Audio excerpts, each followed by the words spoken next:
Buen dia a todos! Ngayon ay nandito tayo sa Chinese Garden kung saan nasa gilid ito ng Luneta Park kung saan binaril ang ating pambansang bayani na si Jose Rizal. Sino nga ba si Jose Rizal? Si Dr. Jose Protasio Rizal Mercado y Alonzo Realonda ay isang Pilipinong bayani at isa sa pinakatanyag na tagapagtaguyod ng pagbabago sa Pilipinas noong panahon ng pananakop ng mga Kastila. Ang dalawang akdang isinulat ni Rizal. Una ay ang Noli Me Tangere. Ito ay upang ipamulat sa mga Pilipino ang ginagawa ng mga Kastila sa ating bansa. Pangalawa naman ay ang El Filibusterismo na isinulat ni Rizal dahil sa tatlong paring martir na sina Mariano Gomez, Jose Burgos at Jacinto Zamora o mas kilala natin bilang Gumburza.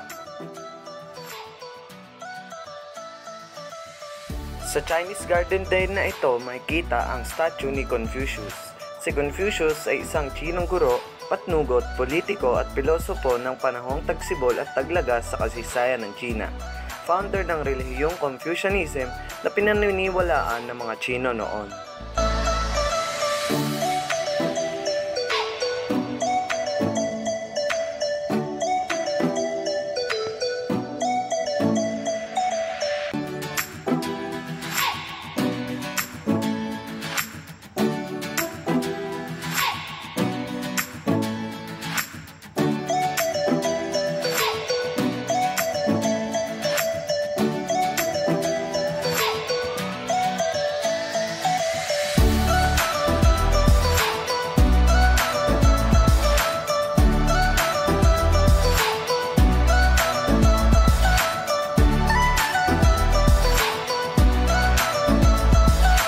Buok na ito, binaril ang ating pambansang bayani ni si Jose Rizal noong ka-7:03 ng umaga, December 30, 1896.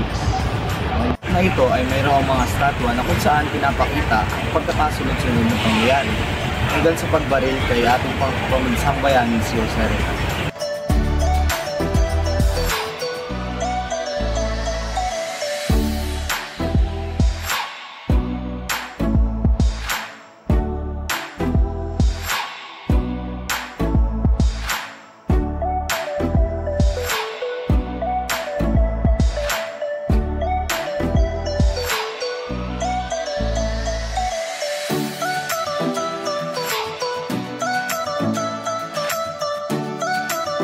Lugar naman na ito, makikita ang Ultimo Adios, Last Farewell at Paimakas ni Dr. Jose Rizal.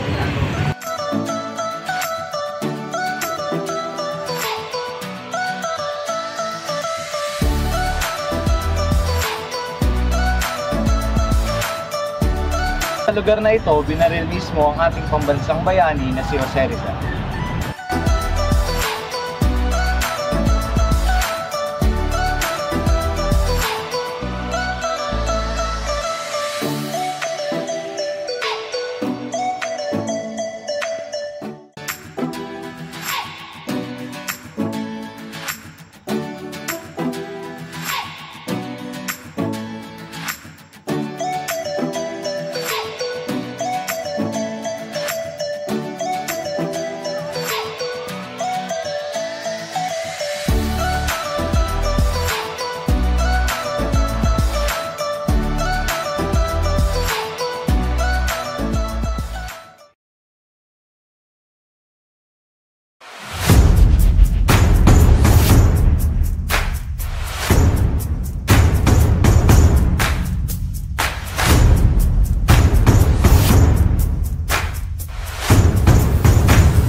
Buen dia a todos! Ngayon ay tatahakin natin ng mga historical site na at Fort Santiago.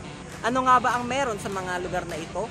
At ano kaya ang makikita natin sa ating paglalakbay? Ano rin nga ba ang mga aral na makukuha natin sa mga historical site na ito patungkol sa history? Kaya tara, alamin natin!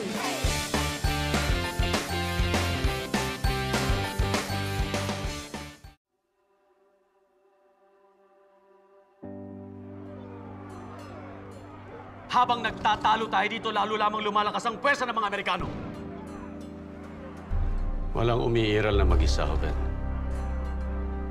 Lahat ng mga nauna sa atin, inialay nila ang buhay nila para sa kalayaan. Mapapalayas natin sila sa Maynila at mapapasakamay natin ang Intramuros. Negosyo o kalayaan, bayan o sarili, pumili ka!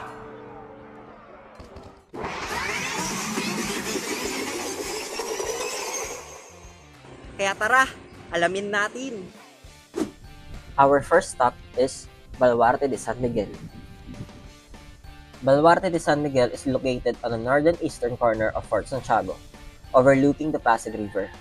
It serves as defensive position to protect the fort and city of Manila from external threats such as enemy attacks by lands or sea.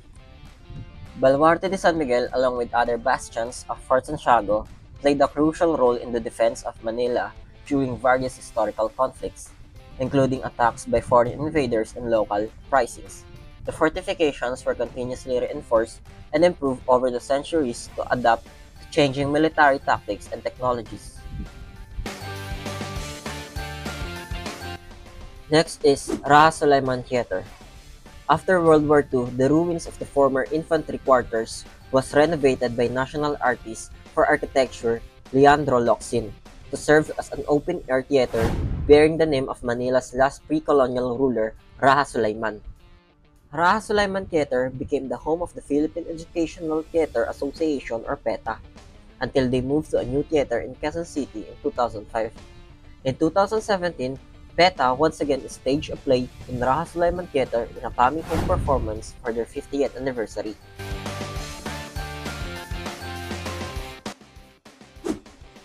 Next is Plaza de Armas. It is the central open space within the Fort Santiago, located near the entrance of the fort. It serves as the main courtyard or parade ground of the fort. Plaza de Armas served a critical role in the daily life and military activities within the fort. During the Spanish colonial period, it served as a gathering place for soldiers, a venue for military drills and ceremonies, and a strategic point for defense of the fort.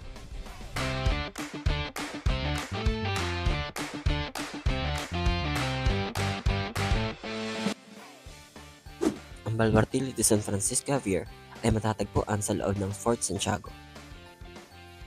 Located along Fort's perimeter, katulad ng iba pang mga bastion sa loob ng Fort Santiago, ito ay nagbigay ng mahalagang papel sa history ng Pilipinas.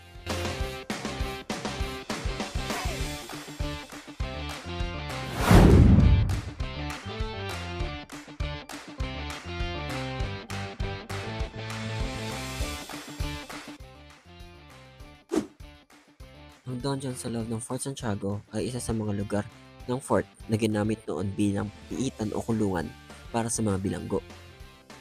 Ito rin ay naging saksi kung ano ang nangyari sa nakaraan.